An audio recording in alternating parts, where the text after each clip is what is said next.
Hi అండి, నమస్తే. Welcome to our channel. ఈరోజు రెసిపీ వచ్చేసి మజ్జిగ చారు అండి. మజ్జిగ పులుసు అని కూడా అంటారు.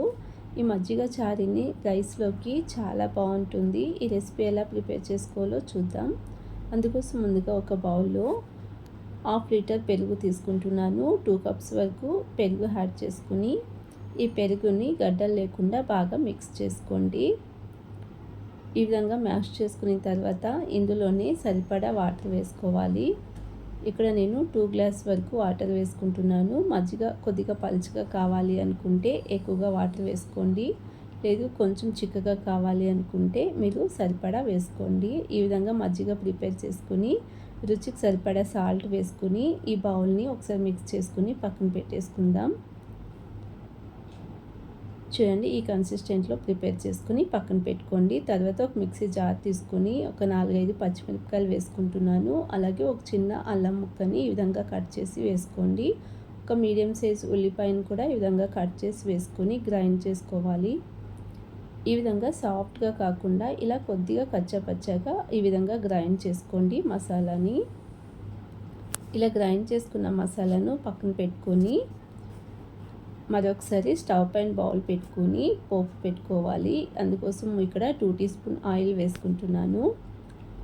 ఆయిల్ కొద్దిగా హీట్ అయిన తర్వాత పోపు దినుసులు వేసుకోవాలండి. కొంచెం ఆవాలు, జీలకర్ర, మినపప్పు, శనగపప్పు వేసుకున్నాను. వీటిని కొద్దిగా చిట్పట్లాడేంత వరకు ఫ్రై చేసుకోండి.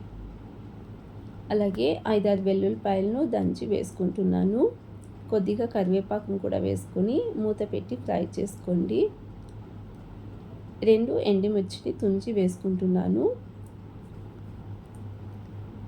ఇవి కొద్దిగా ఫ్రై అయిన తర్వాత ఒక చిటికెడు ఇంగువ వేసుకోవాలి. లో ఫ్లేమ్లోనే ఫ్రై చేసుకోవాలండి వీటన్నిటిని. తర్వాత చిటికెడు పసుపును వేసుకుని మిక్స్ చేసుకుందాం. అలాగే మనం ఇందాక గ్రైండ్ చేసుకున్న మసాలాను వేసుకుని మరొక 2 నిమిషాల పాటు ఫ్రై చేసుకోవాలి. ఈ మసాలా ఎక్కువ ఫ్రై చేసుకోకూడదండి. ఇది కొంచెం పచ్చిగానే తగులుతూ ఉంటే మజ్జిగలో చాలా బాగుంటుంది. ఒక 2 మినిట్స్ ఫ్రై చేసుకుని స్టవ్ ఆఫ్ చేసేసుకోండి. ఇది కొద్దిగా చల్లారనిద్దాం. చల్లారిన తర్వాత మజ్జిగ యాడ్ చేసుకోవాలి. మేము ఇందాక ప్రిపేర్ చేసుకున్న మజ్జిగను ఇందులో వేసుకుంటున్నాను. ఒకసారి మిక్స్ చేసుకుని సాల్ట్ సరిపడిందో లేదో చెక్ చేసుకుని చిన్నగా కట్ చేసుకున్న కొత్తిమీర వేసుకుని ఒక బౌల్లో సర్వ్ చేసుకుంటే మజ్జిగ చారు రెడీ అండి. ఇది రైస్లోకైనా బాగుంటుంది. ఈ ఎండాకాలంలో జ్యూసెస్ బదులుగా ఇలా మజ్జిగ ప్రిపేర్ చేసుకుని తాగితే కూడా ఆరోగ్యానికి చాలా మంచిది. ఈ రెసిపీ చూశారు కదా, ఈ విధంగా మీరు కూడా ఒకసారి తప్పకుండా ట్రై చేయండి. అలాగే రెసిపీ నచ్చినట్లయితే ప్లీజ్ ఛానల్ని సబ్స్క్రైబ్ చేసుకోండి, లైక్ చేయండి, షేర్ చేయండి. అలాగే రెసిపీ మీకు ఎలా కుదిరిందో తప్పకుండా కామెంట్ సెక్షన్లో తెలియచేయండి. Thank you so much watching this video.